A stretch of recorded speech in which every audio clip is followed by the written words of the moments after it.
Hey, Embry, thanks for joining us today. As way getting started, give us a little background on yourself.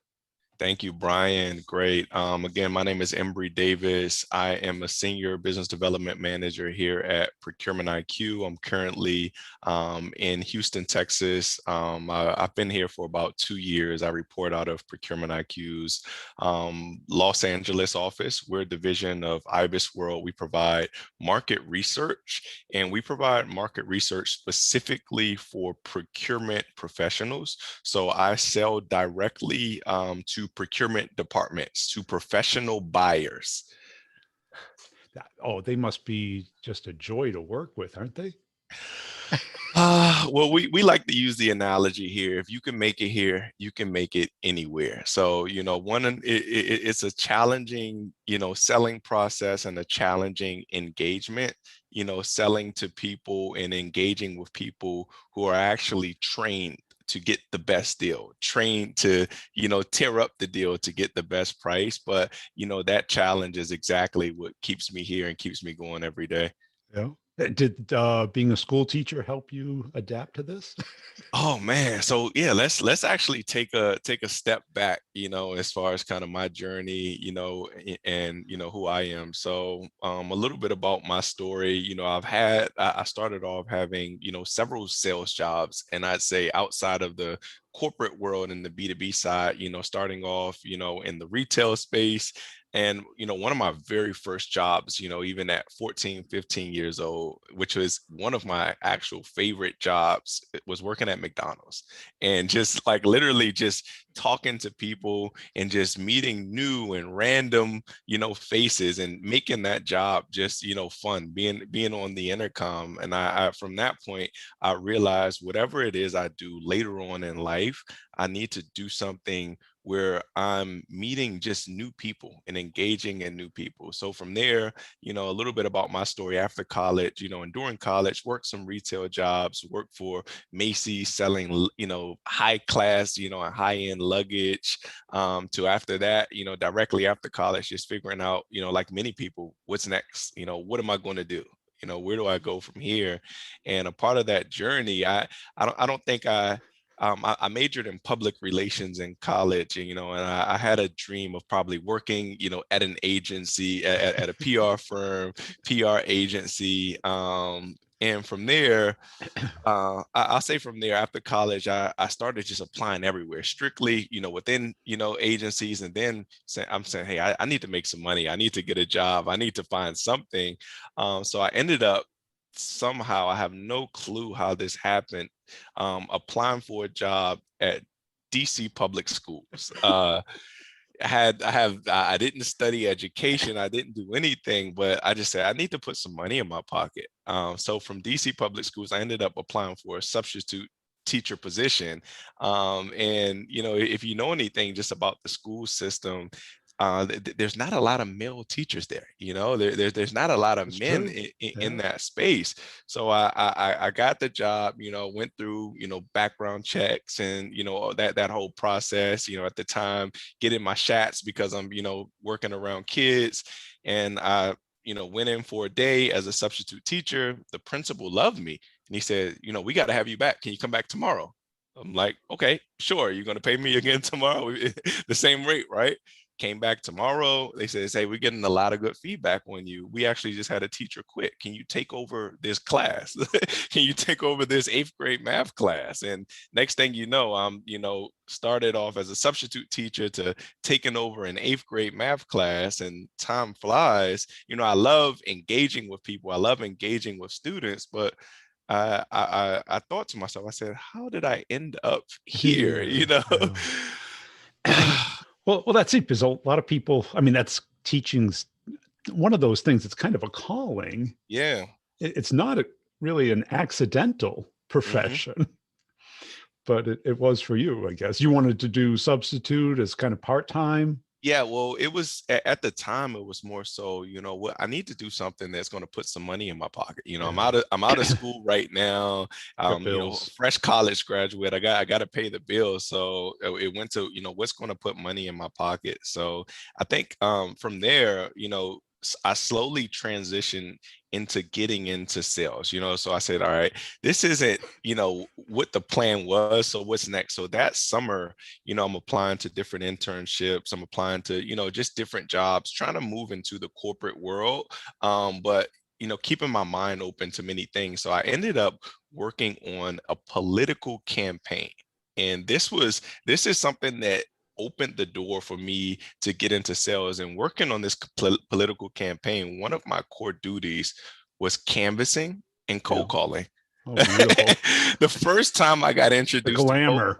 yeah, the glamour. So, and I'm cold calling, I'm reading off of a script, and the campaign that I was working with, I was working on the gentleman, he was running for, senator in Baltimore. And, he ended up winning that campaign. And after that was over, I was constantly applying and for jobs and figuring out what was next. And I had no clue what inside sales was, at this time. So I'm applying for these random jobs. I go on an interview, and I honestly, to be quite honest, I don't really understand what this position actually is, but they're looking at my resume and they're saying, we think you would be a great fit. You've made 100 cold calls in this role. You've knocked on doors. It looks like you have a great success rate, but I don't really see the connection with how this job translates into, what this is. So long story short, that cold calling and political campaigns set me up for kind of that SDR role, that business development associate, Sure which was does. my introduction to, the B2B, corporate sales engagement. And how did you like it? Because I got to believe the political cold calling is probably the most rejection you're going to get, isn't it? Yeah, You're calling absolutely. people at home. Most don't even know or care. Yeah. So I think it wasn't about, it was easy to, at that point, to kind of get past the rejection because of the environment, just the culture, how happy, how exciting kind of the Passion. organization Yeah. was, the passion behind kind of the change, the passion behind kind of, The mission. Yeah. the mission. So I really didn't care about it. And I was around a really good group of, people that just kind of kept me motivated, and they were just, just a good spirit. So I guess my introduction to cold calling originally was a great introduction just because of that, the environment that I was in. So it didn't feel like a grind. It didn't feel like a grind. But Okay. when I moved on to that next position, that's where, I saw another side of it, and and Then I it was a fell in love grind. with it. Yeah. So and what kept me there honestly was the competition. And that goes into You my like that. background. I love the competition around kind of that, that business development associate, that cold calling role. And I have I played basketball my entire life. I still play in some men's leagues now. And I just love that competitiveness, and I'll say that's why I'm still in sales now. The competition is really what drives me. Looking at that dashboard, seeing somebody creeping up on me and seeing somebody ahead of me, that it fuels me every day. I have to go get more coffee every time I look. Cool. And then you moved into this current role, and then did you have that connection between effort and reward Mm. versus just being better or not having somebody better than you? So I think this is where it became, this current role was kind of that the most competitive. It was a chance to learn a new way of selling. So I've had, probably some smaller roles, in between there, just moving my way up to sales, but getting into selling directly to procurement is where you literally have to throw everything out of the window. It's an entire, just new ball game, a new way of selling, a new set of priorities. And something interesting, and I really want to dive deeper into this with you today is, when you think of procurement, you think of a function in a department that's responsible for buying everything for an organization, for a company. And looking at the Fortune 500, the Fortune 1000, these are companies who have a procurement function, and these are professional buyers. But what's so challenging about selling to procurement is, one of the challenges we run into as an organization is these procurement professionals, they are so experienced at buying everything for other departments and facilitating that buying process for marketing, for HR, for the finance departments, for everybody else. One challenge we run into as an organization is sometimes they don't know how to buy things for themselves. They don't do it, right? Yeah, they don't buy things for themselves. They say, I'm the, category manager or procurement, specialist for marketing. I'm in charge of all the marketing categories. Well, who's in charge of bringing on resources for yourself? Who's in charge of bringing on resources for procurement? Yeah. How do you buy something for yourself? And this is, where my job, I don't want to say becomes challenging, but actually becomes interesting, where I have to teach you that there are actually resources that can help you do your job better, which in turn helps the entire organization.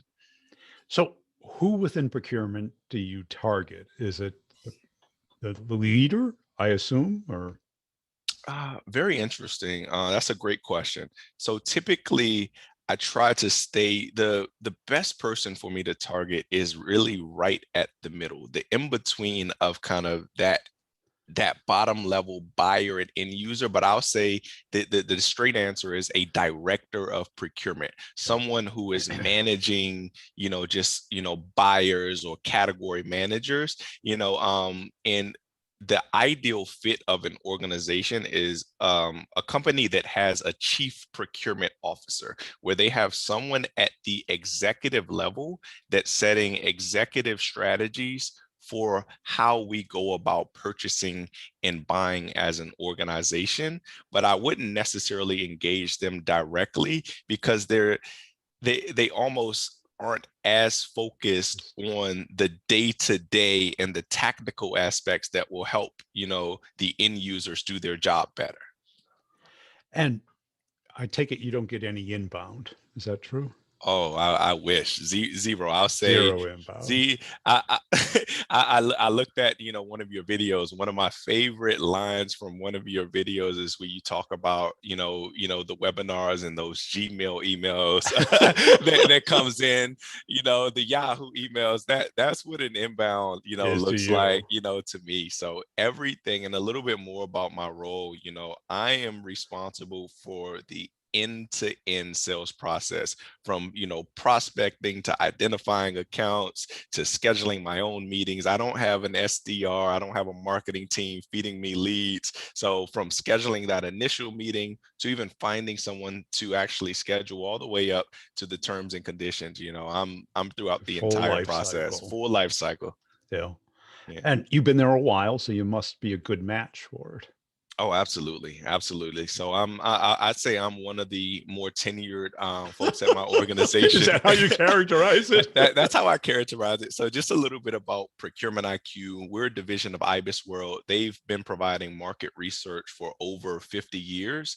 And Procurement IQ, we were born, let's say about 6 years ago, to provide not just industry market research, but market research that's tailored for procurement and purchasing teams to use. So we're still a division of IBIS World. So within, I'll say, our 6 to 7 year tenure, I've been here a little bit over 4 years. So almost since the inception of the company, of our division of the company.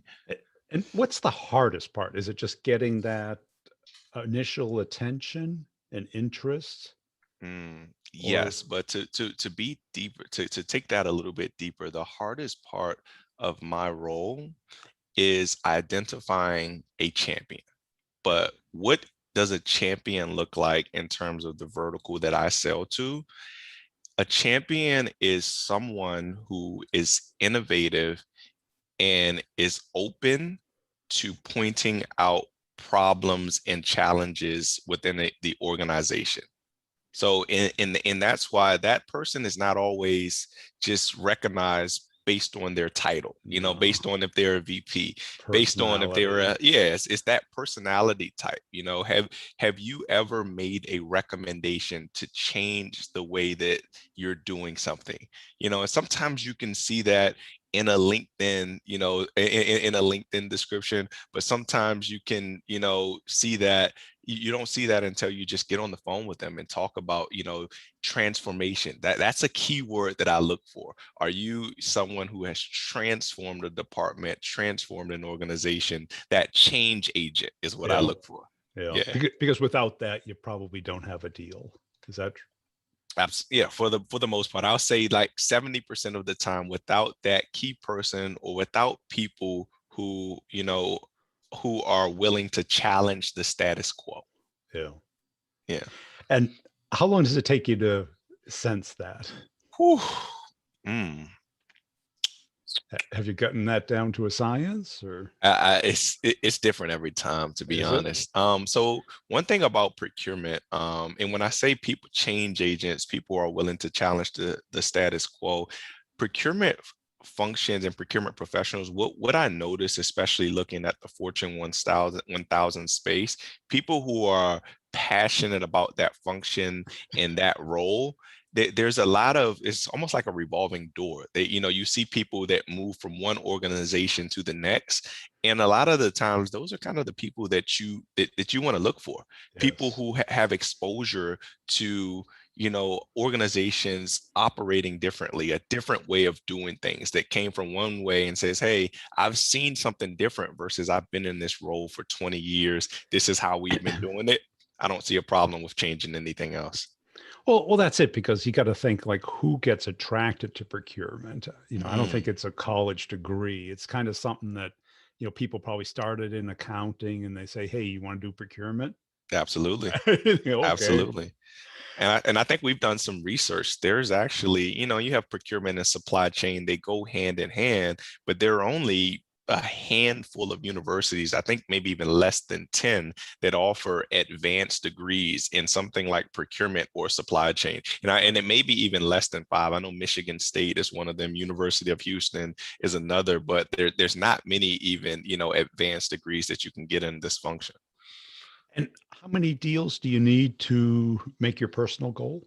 Is it tens, hundreds? I'll say, to be honest, anywhere between on average for anywhere between 10 to 15.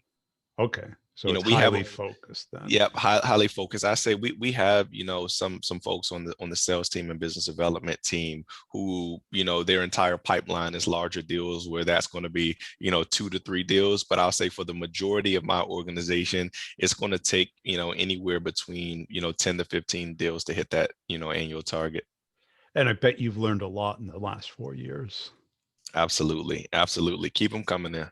And keep them coming in, and it's going to be a slow process. And I know you, just in previous roles, haven't dealt with procurement. You know what?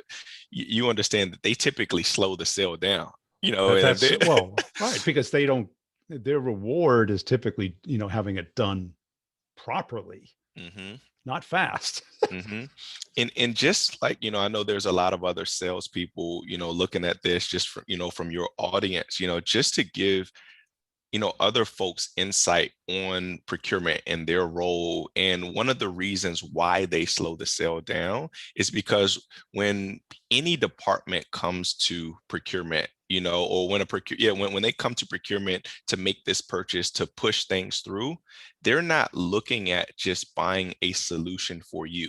Procurement is an interesting function where they have insight not just into your department, but insight into what the entire organization needs. So if you're saying, hey, we need this new ERP system, or we want this marketing software or marketing tool, they kind of shut you down, not in the sense of your need, but how can, if we buy this, instead of just buying something for you, how can we buy something that's going to impact the entire organization? Let's not just look at your need. Let's look at what the entire organization needs, to see if we can make one purchase that can fill multiple gaps.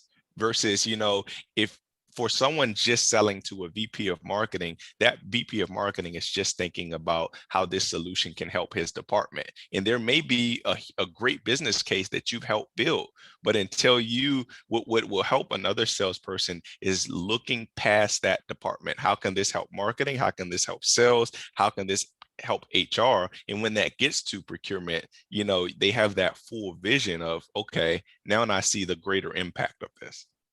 And what do you wish you knew 4 years ago that you know today?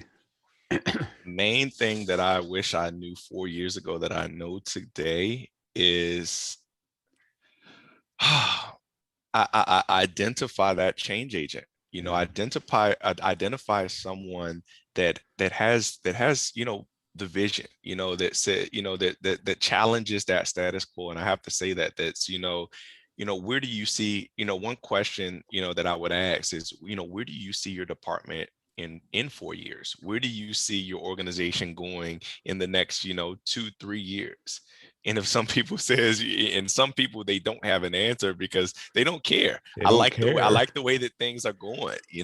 That's finding someone that has a vision, for innovation, for growth, for change, identifying that person, 4 years ago in that mindset. That's what I wish, I knew back then. And did you have a lot of false positives back then? People who were interested in what you did, but not interested in changing the company? Because Yeah, I'm this sure is it's very interesting stuff. Yeah. So, and one thing that the same way that as a salesperson, so sales and procurement are so similar, you know, and and what I mean by that, we have to qualify opportunities, we have to qualify people. If procurement is not qualifying me, if they say, yo, this is great, let's connect in a few months, let's connect in a few A weeks. few months. If they're saying this is great, but not qualifying me, in a way, where in qualifying me as far as the market research that we provide, some of those Yes, questions tested, are, pushing yeah, back. some of that question, some of the most important questions is how often is your information, refreshed, tell me a little bit about where you're getting this information from. Unless they're qualifying me as a Yeah. resource, that's that they're not taking this serious. So that's one thing that I have to look at. They know that they have to check off boxes if this is going to go to a call 2, call 3, call 4, etc. But also, they probably don't have budget already Mm, allocated for things like this. This is new. It has to be sold internally. mm. They're usually not selling internally. They're usually, Yeah, absolutely. So, and the interesting, and that goes back to one of the first things that I said earlier, procurement people, they oftentimes buy things and kind of hold the budget for other departments where they rarely have a budget for themselves. And, yes, yeah. one of the sad things and the sad truths about kind of a resource that I sell, is that oftentimes you have to find the right person at the right time. Yeah. And we often are the right tool, but unless I'm speaking with the right person at the right time, then this isn't going to happen. And have you had any success developing a champion versus finding a champion? Because that fire, that desire to change the company because it's a personal win for them too. They're looking at this as a career thing, either internally or externally. Yeah, so that's a tough one. That's a tough one. And I think, with what you mentioned, it's a choice of where's my time, really best spent. Is my time best spent developing this champion, or is my time best spent finding that Yeah, person better, that's right? really waiting for me to give them a call? And I like the, Mark Wayshak, I follow Mark Wayshak, another sales guy on, YouTube and LinkedIn. And he has this, acronym. It's, SW4, some will, some won't. So what? Someone's waiting. And one of the things that I try to implement into my sales process is disqualifying just as fast as I qualify. So and I think that my time is oftentimes better spent disqualifying that person instead of trying to educate them and really focusing on that organization or that person that gets it. I get it. This makes sense. Now it's just a matter of the how do we do this, and us working together on that. Well, because you probably have a sizable territory, right? Yeah, so it's really no territory. My territory is any organization, let's just say above 600 million on up, that has a strategic procurement function. Right. So you cannot waste your time. Right. Yeah, Oh, well, you got to judge based off of who is already a champion. yeah, You absolutely. you Who can't do the who's all personality change. Yeah, that personality change, yeah, it's not there. And again, this sales process is typically already long and can be even longer, depending on how we format that solution and that deal size. But on average, from that first meeting, this can take anywhere between, on the lowest end, let's just say 3 months to onboard, but all the way up to, let's just say, 12 plus months. So Right. I have to pick my battles. Cool. Hey, I really appreciate your time today. Where can people go to follow you and learn more about your work? You can contact me on LinkedIn, Embry, Embry Davis. I'm with Procurement IQ. I should come right up. Check us out at procurementiq.com. If you're interested in, reviewing any of our market research reports, feel free to contact me directly.